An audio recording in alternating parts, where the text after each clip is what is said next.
व्यक्ति का नाश कैसे होता है भगवान इस श्लोक में बता रहे हैं। भगवान कहते हैं ध्यायतो विषयाम पुंसः। अर्जुन, व्यक्ति जब विषय का चिंतन करता है, विषय भोगता नहीं है, केवल सोचता है, कमरे में पड़े पड़े बिस्तर पर लेटे लेटे किसी विषय भोग का चिंतन करता है, वहीं से ही उसका नाश होना शुरू होता है। अर्जुन बोले कैसे? तब भगवान कहते हैं विषय का चिंतन आज किया, पर कल वो विषय का चिंतन उसको करवाने के लिए ले जाएगा। जैसे आपने, अब मंच से मैं जितना बता सकता हूं उतना बताऊंगा। आज आपने सोचा पानी पूरी, आहा, बिस्तर पर पड़े पड़े सोच रहे हैं चटपटा पानी, उसमें मिर्च डली हुई है, आहा, मुंह में जाते ही पानी, गोलगप्पा, गप से जैसी हम खाएंगे खट्टा खट्टा पानी, आहा, मन कितना खुश हो जाएगा, मुंह बिल्कुल आनंदित हो जाएगा। आज आपने केवल सोचा। ध्यायतो विषयाम पुंसः संगस्तेषु पजायते। अगले दिन से क्या होगा? तब भगवान कहते हैं वो जो कल रात में सोचा था वो कैसे मैं कर पाऊंगा, इसके लिए आप प्रयत्न करने लगोगे अगले दिन से। और संगात संजायते कामः। एक दिन क्या होगा? आज जो आपने सोचा कल से आप लग जाओगे कैसे करूं, 2-3 दिन में आप उसको कर लोगे, आप उसको कर लोगे। और जैसे ही आप करोगे उससे क्या होगा? आपके चित्त में और कामनाएं प्रकट होने लगेंगी। आपने पानी पूरी का सोचा, 3 दिन के अंदर पानी पूरी जैसे ही आपने अपने मन को दे दी तो मन क्या सोचेगा? अब ये मेरा गुलाम हो गया, मैं इसको जो सोचवाता हूं ये तुरंत सोच करके मुझे दे देता है, अब ये मेरा गुलाम हो गया। अब मन क्या करेगा? उसी रात्रि को कुछ और सोचेगा और उसको प्राप्त करने के लिए आप पर प्रेशर डालेगा। अब आपको चलते फिरते उठते बैठते आपके चित्त में, अब तो इंटरनेट इतना बुरा हो गया है, एक एल्गोरिदम नाम की चीज आती है, उसमें क्या होता है, आप जो बातें करते हो या जिसके बारे में सोचते हो या सोच करके जिसको आप बताओगे, आपने जैसे मान लीजिए सागर की बातें की, आप अपना फोन खोलोगे तो सागर की चीजें दिखने लगेंगी आपको। सागर में ये मंदिर है, सागर में ऐसा तालाब है, सागर की रोड ऐसी है, सागर में कथा हो रही है, सागर में ये हो रहा है। ये अब फोनों में ये नियम शुरू हो गया है, गूगल आपकी बातें सुनता है। आपने टिकिया के बारे में सोचा, पानी पूरी के बारे में किसी से कह दिया पानी पूरी, तो आपका फोन पानी पूरी दिखाने लगेगा आपको। होता है ना कईयों के साथ, वो एल्गोरिदम ऐसा हो गया है फोन का। तो अब क्या होगा? संगात संजायते कामः। आपने जो सोचा 3 दिन में आप उसको कर लोगे। एक बार करने के बाद अब मन कुछ और सोचवाने लगेगा। अब फिर जो आप सोचोगे आपका मन आप पर प्रेशर डालेगा, ये भी मुझे करना है, ये भी मुझे करना है, ये करवा मुझसे। लेकिन आप अपने मन को रोकोगे तो मन क्या करेगा? आपको क्रोध दिलाएगा, आप चिड़चिड़ा जाओगे। कामात क्रोधो विजायते, फिर क्रोध आएगा। क्रोध क्यों आ रहा है? क्योंकि आप कुछ करना चाहते हो, किसी को पाना चाहते हो लेकिन नहीं पा रहे हो, तो क्रोध आएगा। और फिर क्रोध से क्या होगा? तो भवति सम्मोह, क्रोध मोह को जन्म देगा। मोहात स्मृति विभ्रम, मोह से क्या होगा? बोले बुद्धि विभ्रम हो जाएगी, भ्रमित हो जाएगी। और स्मृति भ्रंशात बुद्धि नाश हो, फिर क्या होगा? बुद्धि का नाश होगा। और जैसे ही बुद्धि का नाश होगा, सब पता है आपको अच्छा क्या है, गलत क्या है, सही क्या है, गलत क्या है, ये अच्छा है, ये बुरा है, सब पता होगा, लेकिन फिर भी आप वो करोगे जिससे आपका नाश हो। और बुद्धि नाशात प्रश्यति, व्यक्ति का नाश हो जाएगा। इसलिए चिंतन से बचो, बुरे चिंतन से। एकांत में जब भी होते हो उस समय प्रयास करो कि कोई दूषित संसारी चिंतन आपको छेड़े ना, क्योंकि चिंतन ही आपके जीवन का नाश करता है, आपको पता नहीं चलता। इसलिए एकांत में भी व्यस्त रखो स्वयं को, कुछ ना कुछ करते रहो। भागवत जी का कुछ श्रवण करते रहो, भागवत जी का कोई एक अध्याय पाठ कर लो, रामायण जी पढ़ लो, गीता जी पढ़। एकांत मन को रहने मत दीजिए। आप जैसे ही मन को एकांतिक करोगे तुरंत मन में कोई विकार उत्पन्न होगा। तो वो महात्मा आज उन्होंने प्रसाद पाया, प्रसाद पाने के बाद उन्होंने कहा कि 40 साल मुझे भजन करते हो गए, किसी की सुंदरता देख के दोबारा देखने की इच्छा तो मेरे मन में प्रकट नहीं हुई, कुछ तो गड़बड़ हुआ है। लौट करके माँ के पास गए, बोले माँ मैं सप्ताह में एक दिन आपकी कुटिया प्रसाद पाने आता हूँ, इतने साल से पा रहा हूं, आज तक ऐसा नहीं हुआ, आज कुछ विचित्र हुआ मेरे साथ, आपने भोजन में कुछ अलग डाला था क्या?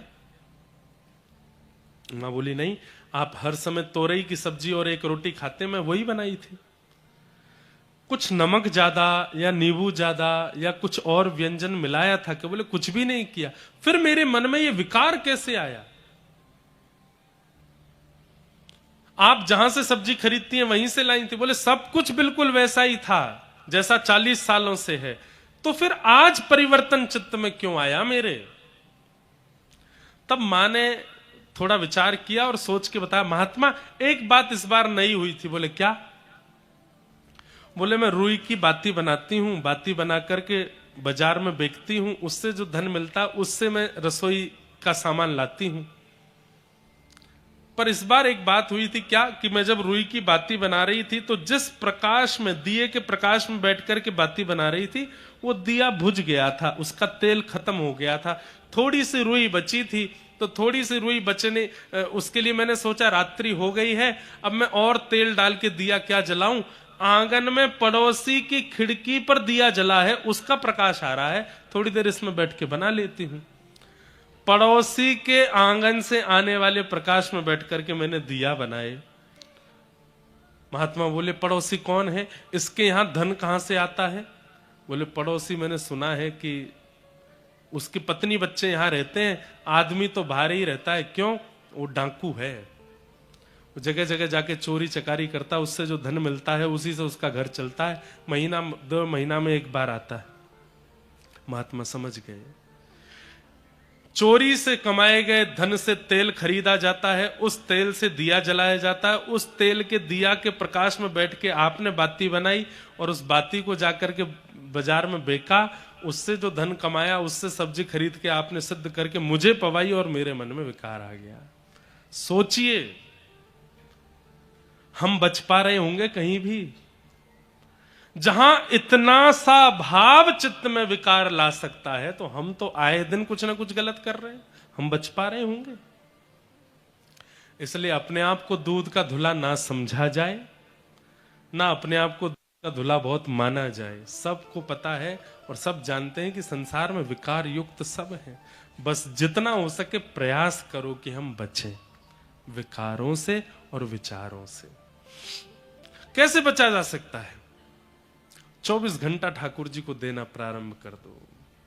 कृष्ण मन कृष्ण तन, कृष्ण ही हमारो धन। आज सुबह सुबह एक पंक्ति में पढ़ रहा था, किन की पंक्ति है मुझे नहीं पता, पर ये पंक्तियां बहुत सुंदर थी। वो 2 ही लाइन थी उसमें, तो मैं लिख के लाया कि अगर मन हुआ तो गाएंगे। अरे मन समल समल पग धरिए, अरे मन संभल संभल पग धरिए। इस जग में नहीं अपना कोई, इस जग में नहीं अपना कोई। भैया इतनी संख्या में हो, गाइए ना साथ में। इस जग में नहीं अपना कोई, इस जग में नहीं अपना कोई। और अगली बात तो इतनी सुंदर है, परछाई सो डरिए, परछाई सो डरिए। अपनी परछाई से भी डरिए। सूर्य के प्रकाश में जब अपनी परछाई को देखो तो उसको भी कह दो तू भी मेरी नहीं है, तू भी मेरे साथ नहीं। तो जब परछाई अपनी नहीं हो सकती तो और कौन अपना होगा? इस जग में नहीं अपना कोई, इस जग में नहीं अपना कोई। परछाई सो डरिए,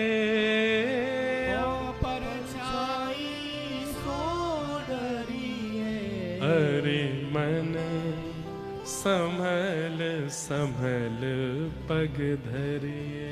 हरे मन समल समल पग धरिए। दौलत शौहरत कुटुंब कबीला, दौलत शौहरत कुटुंब कबीला। इन सोनेह कबहु न करिए, इन सोनेह कबहु न करिए। तो फिर राम नाम सुख धाम जगत में, राम नाम सुख धाम जगत में। हे राम नाम सुख धाम जगत में, राम नाम सुख धाम जगत में।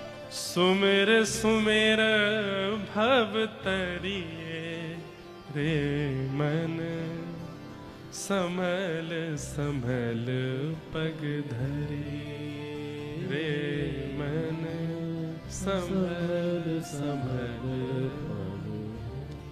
राम नाम सुख धाम जगत में, राम नाम धाम जगत में। सुमिर सुमिर भव तरिए,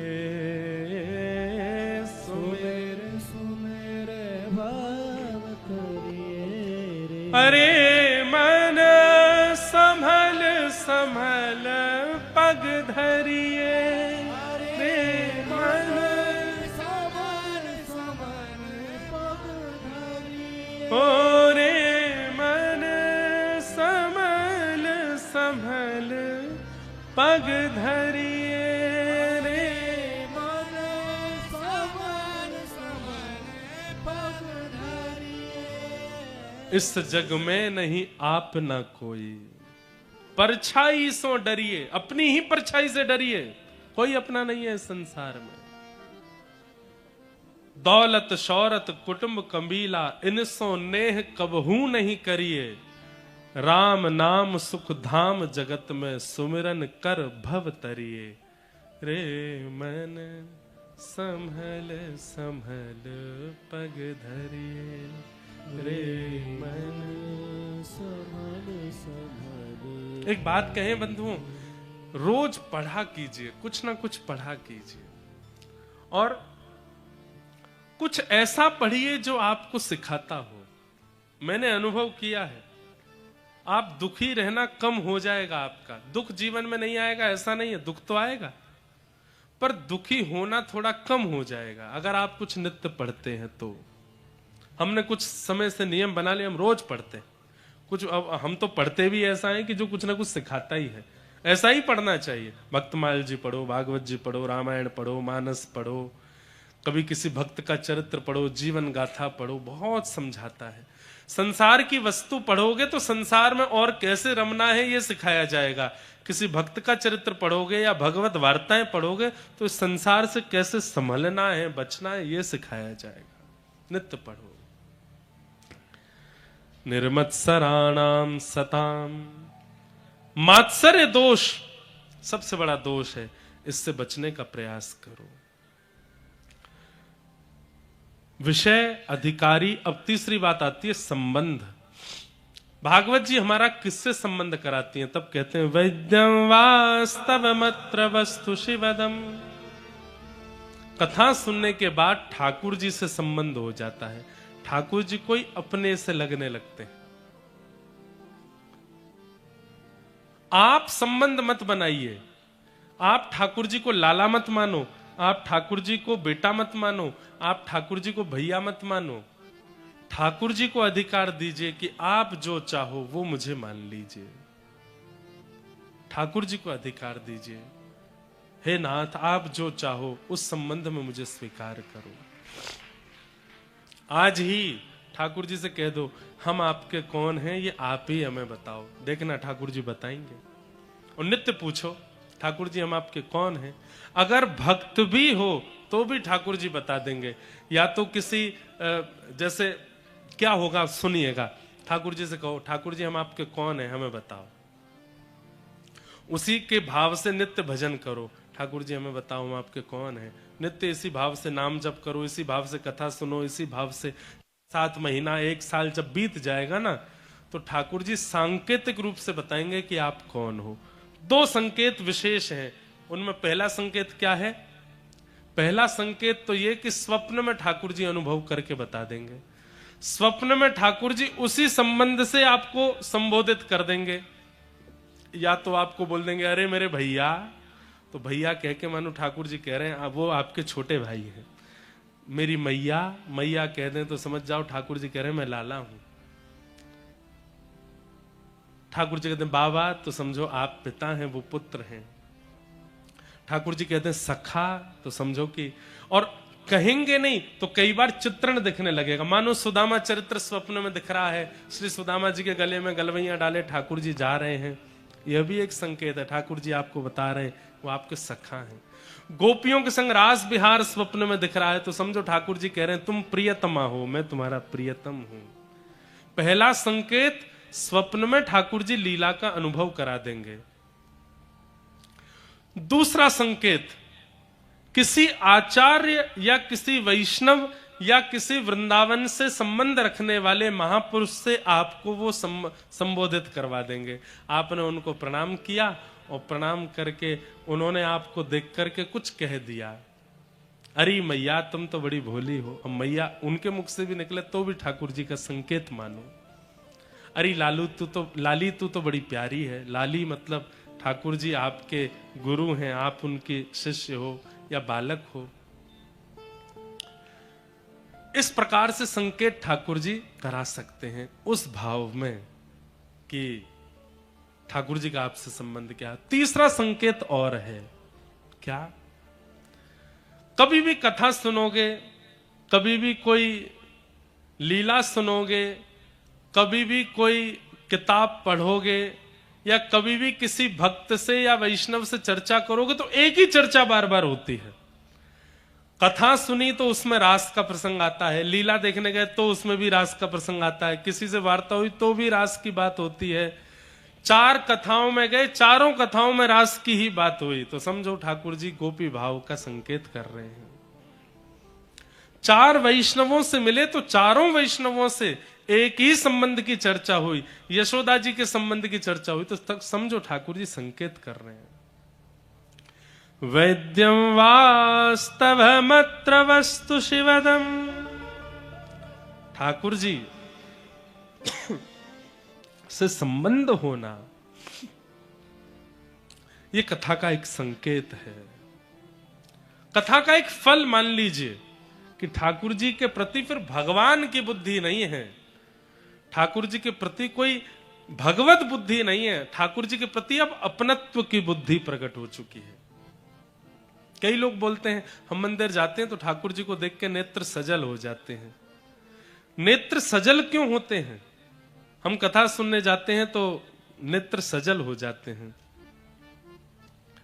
हम किसी संत महापुरुष के दर्शन करते हैं तो हमारे नेत्र सजल हो जाते, क्यों? नेत्रों से आंसू क्यों आता है?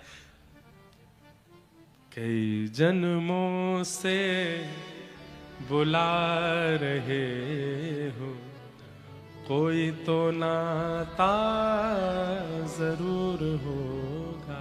हमारे हृदय का एक स्वरूप है कि वो अति सामीप्यवर्ती का जब दर्शन करता है तभी उसमें भाव प्रकट होता है।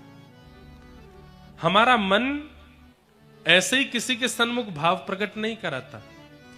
अति सामीप्यवर्ती जब सामने आता है या अति हृदय स्पर्शी कोई बात कह देता है तभी उसमें भाव प्रकट होता है, उसमें भावुकता आती है। ठाकुर जी को देख के, ठाकुर जी के जनों को देख के, कथा सुन करके यदि भाव उमड़ रहा है उसमें मतलब ठाकुर जी कोई संकेत कर रहे हैं। आज हमारे मध्य प्रदेश शासन के पूर्व गृह मंत्री श्री नरोत्तम मिश्रा जी पधारे हैं। आपका बहुत बहुत अभिनंदन, बहुत बहुत स्वागत। और आप तो हमारे ब्रज के पास के ही हैं। एक प्रकार से ग्वालियर दतिया जो है ये हमारे ब्रज की सीमा ही है। तो एक प्रकार से हमारे ब्रज के ही हैं। वहाँ ग्वालियर के पास में जो गोहद एक स्थान बताते हैं, ऐसा हमने सुना है कि ठाकुर जी गैया चराने वहां तक भी जाते हैं। और दतिया पीताम्बरा मैया जो है ये हमारे लाला की बहन ही है। वैसे तो विंध्यवासिनी मैया को बहन माना जाता है, पर योग माया जो है ये ठाकुर जी की बहन ही है। तो उनके संरक्षण में, उनके आशीर्वादत्व में जो भी निवास करते हैं वो सब ब्रजवासी ही माने जाएंगे। तो आप भी हमारे ब्रज के ही हैं, इस भाव से, इस नाते बहुत बहुत आपका अभिनंदन। एवं मध्य प्रदेश शासन के राज्य मंत्री श्री दिलीप जायसवाल जी भी आए हैं, आपका भी बहुत बहुत अभिनंदन, बहुत बहुत स्वागत। ये खूबी है, हमको लगता है कि कहीं उत्तर प्रदेश वाले हमको पकड़ के बहुत डांट नहीं दें, पर यह खूबी है मध्य प्रदेश के समस्त मंत्रिमंडलों की। कथा में जैसे आकर के कथा का रूप बनाना चाहिए वो मध्य प्रदेश के मंत्रीजन जानते हैं। बिल्कुल शांति से आकर के अपना विराजमान होंगे, कथा श्रवण करेंगे। और ये और प्रांतों के मंत्री और वहां के नेताओं को सीखना चाहिए कि मध्य प्रदेश के मंत्रिमंडल कैसा है, इतने भावना से कथा श्रवण करते हैं। और महाराज आए दिन मध्य प्रदेश में बड़ी बड़ी कथाओं के आयोजन वो यहाँ के राजनेता ही कराते रहते हैं। अन्य प्रदेशों में तो बड़े बड़े उद्योगपति कराएंगे, बड़े बड़े लोग कराते हैं, पर यहाँ तो बड़े बड़े राजमंत्री कराते हैं। इसलिए हमको मध्य प्रदेश के राजनेता गण हमको बड़े अच्छे लगते हैं कि यहाँ के राजनेताओं में धर्म के प्रति आस्था, विश्वास, समर्पण बहुत है। ठाकुर जी कृपा करें मध्य प्रदेश ऐसे ही राज शासकों के हाथों में रहे, ताकि धर्म का जो संचार ऊर्जा है वो यहाँ से बढ़ती रहे। भारत का हृदय है मध्य प्रदेश, और यहाँ पर ऐसे राजनेता हैं, इसलिए बड़ी प्रसन्नता है। गाइए। कई जन्मों से बुला रहे हो, कोई तो नाता जरूर होगा। कई जन्मों से बुला रहे हो, कोई तो नाता जरूर होगा। नजरों से नजरें मिला न पाऊं, मेरी नजर का कसूर होगा। नजरों से नजरें मिला न पाऊं, मेरी नजर का कसूर होगा। तुम ही तो मेरे माता पिता हो, तुम ही तो मेरे बंधु सखा हो। तुम ही तो मेरे माता पिता हो, तुम ही तो मेरे बंधु सखा हो। कितने रिश्ते तुम संग मेरे, कोई तो नाता जरूर होगा। कितने रिश्ते तुम संग मेरे, कोई तो नाता जरूर होगा। हरे कृष्ण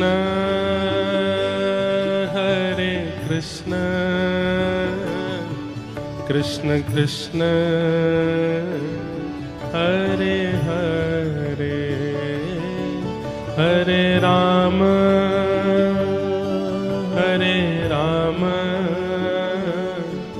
राम राम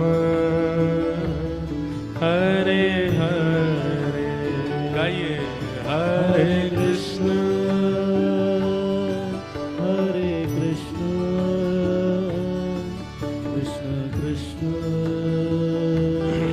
हरे हरे, हरे राम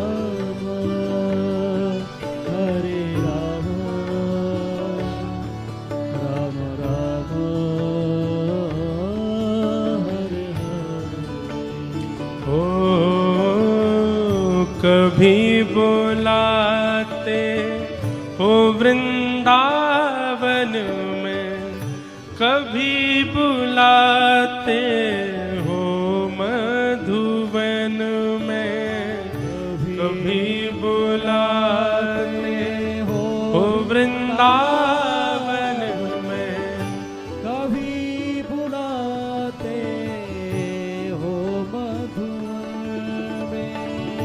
अपने घर में रोज बुलाते, अपने घर में रोज बुलाते हो, मेरे घर आना जरूर होगा। अपने घर में रोज बुलाते, मेरे घर आना जरूर होगा। कई जन्मों से बुला रहे हो, कोई तो नाता जरूर होगा। कई जन्मों से बुला रहे हो, कोई तो नाता जरूर होगा। कितने रिश्ते तुम संग मेरे, कोई तो रिश्ता जरूर होगा। कितने रिश्ते तुम संग मेरे, कोई तो नाता जरूर होगा। आँखों में बस गई तस्वीर तेरे, मन में बन गई जागीर तेरे। आँखों में बस गई तस्वीर तेरी, मन में बस गई जागीर तेरी। दास की विनती तुम्हारे आगे, दास की विनती तुम्हारे। क्या विनती हो? दर्श दिखाना जरूर होगा। दास की विनती तुम्हारे आगे, दर्श दिखाना गाओ भाव से। जरूर ओ राधे राधे गोविंद गोविंद राधे। करताल बजा के गाओ भाव से। तो भावुकता होना, किसी मंदिर में जाकर के या किसी कथा में जाकर के, किसी वैष्णव को देख करके, किसी महापुरुष के प्रति भाव उत्पन्न होना, भाव को देख करके उत्पन्न होना, ये ठाकुर जी से संबंध का एक द्योतक है। बस वो संबंध की प्रगाढ़ता ठाकुर जी करेंगे कि क्या संबंध है, कैसा संबंध है, किससे संबंध है। जैसे मीराबाई के चरित्र में आता है कि मेड़ता में जब मीराबाई राजती थी तो मीराबाई के दादाजी, उन्होंने नियम रखा था कि 365 दिन कथा चलती ही रहती थी मेड़ता में।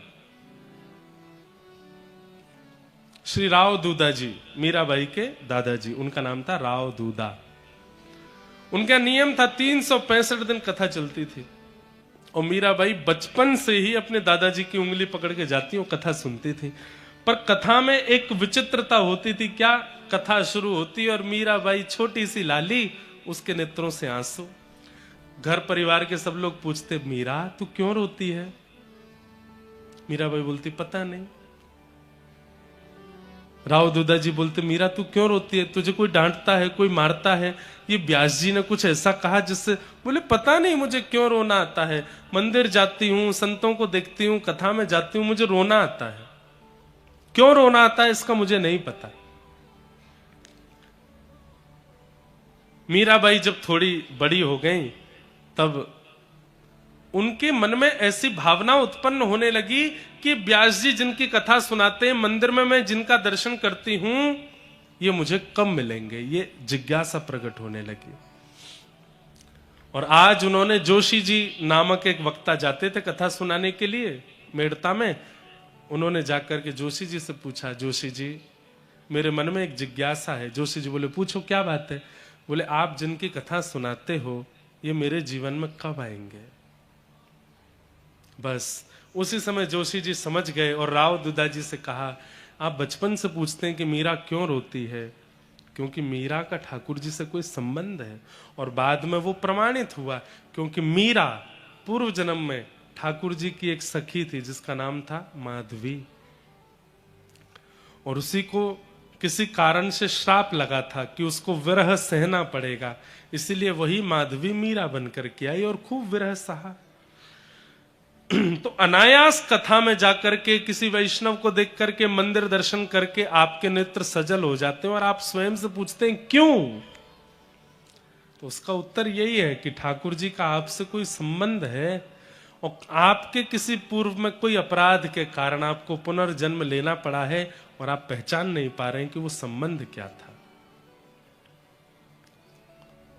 इसलिए भावुकता हो जाती है। तो जिनको भावुकता होती है वो बहुत सौभाग्यशाली हैं। ठाकुर जी को सजल नेत्रों से देखना चाहिए, ये तो शास्त्रीय बात है। सूखे नेत्रों से ठाकुर जी का दर्शन नहीं करना चाहिए। इसीलिए जगन्नाथपुरी में आज भी नियम है, कपूर पीस करके पुजारी रखते हैं, जैसे आप सामने जाते हो तो ऐसे कपूर लगा देते हैं आपकी आंखों में, अपने आप आपकी आंख जो है थोड़ी सजल हो जाती है। बोले ठाकुर जी को कठोर नेत्रों से मत देखो, सजल नेत्रों से देखो, भावुक नेत्रों से दर्शन करो।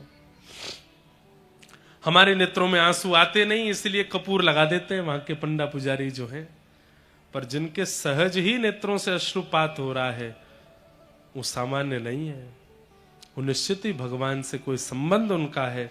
और वो संबंध क्या है ये आचार्य और गुरु कृपा करके स्पष्ट कर देंगे।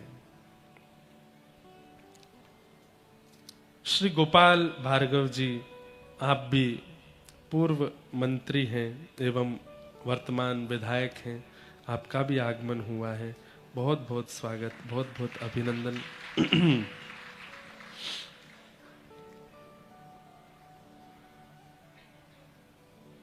निगम कल्पतरोर्गलितं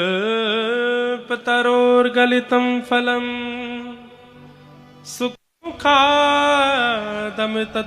संयुतम् पिबत भागवतं रसमालयम् मुहुर्हो रसिका भुवि भावुकाः।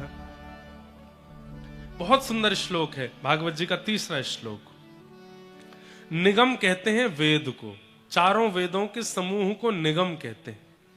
जैसे कई बार आप लोग आरती में भी गाते हैं आगम निगम, तो निगम का मतलब क्या है? ऋग्वेद, यजुर्वेद, सामवेद, अथर्ववेदों के समूह को निगम कहते हैं। तो निगम कल्पतरोर गलितम फलम, निगम रूपी कल्प वृक्ष का पका हुआ फल है श्रीमद् भागवत। चारों वेदों का सार है भागवत जी। यदि आप श्रीमद् भागवत का श्रवण करते हैं तो एक प्रकार से आपने समस्त वेदों का श्रवण कर लिया, समस्त वेदों का भाव सुन लिया। निगम कल्पतरोर गलितम फलम, और श्रीमद् भागवत क्या है? फल है। श्रीमद् भागवत फल है। इसका मतलब क्या है? फल कब मिलता है? प्रयास करने पर, प्रयत्न करने पर, पुण्य करने पर फल मिलता है। कथा सुनने को मिल रही है, कथा जीवन में हो रही है, इसका मतलब प्रयास किया जा चुका है, इसका मतलब प्रयत्न किया जा चुका है, पुण्य किया जा चुका है, उन सब का फल मिल रहा है कथा के रूप में। निगम कल्पतरोर गलितम फलम। आप लोग आज यहाँ कथा में बैठे हैं, सागर वाले तो कुछ ज्यादा ही पुण्य कर रहे हैं।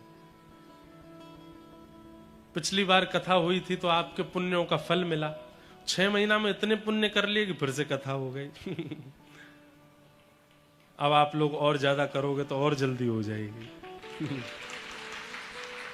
निगम कल्प तरोर। अच्छा, हमारे अनुश्री जी और शैलेंद्र जी ये जब फोन करते हैं एक ही, महाराज जी अब सागर कब आ रहे हो। जिस दिन हम सागर से जाएंगे उसी दिन से ही पूछने लगते हैं कब आएंगे। मैंने अभी तो आके गए हैं। इनका बस चले तो ये हमको सागर से जाने ही नहीं दें, यही रख लें। पर एक कृपा है, सागर में गुप्त वृंदावन के रूप में श्री बिहारी जी तो यहाँ विराजते हैं, राधा वल्लभ जी विराजते हैं, श्री विट्ठल भगवान विराजते हैं। हम अभी अस्वस्थ हैं इसलिए 1-2 दिन तो अभी नहीं निकल पाए। जैसे ही नेक थोड़े तंदुरुस्त होंगे दौड़ दौड़ के जाएंगे, सब जगह प्रणाम करके आएंगे। और महाराज चिरौंजी की बर्फी की तो कहने क्या। मुझे किसी ने आकर के कह दिया, बोले महाराज जी चिरौंजी तो होती ही नहीं है इस बर्फी में। मैंने कहा है, बिना चिरौंजी की बर्फी है, लेकिन वो भी बड़ी स्वादिष्ट होती है। और यहाँ की एक नमकीन और है, वो भी बड़ी प्रसिद्ध है। कौन सी? गुजराती नमकीन सागर में। वाह,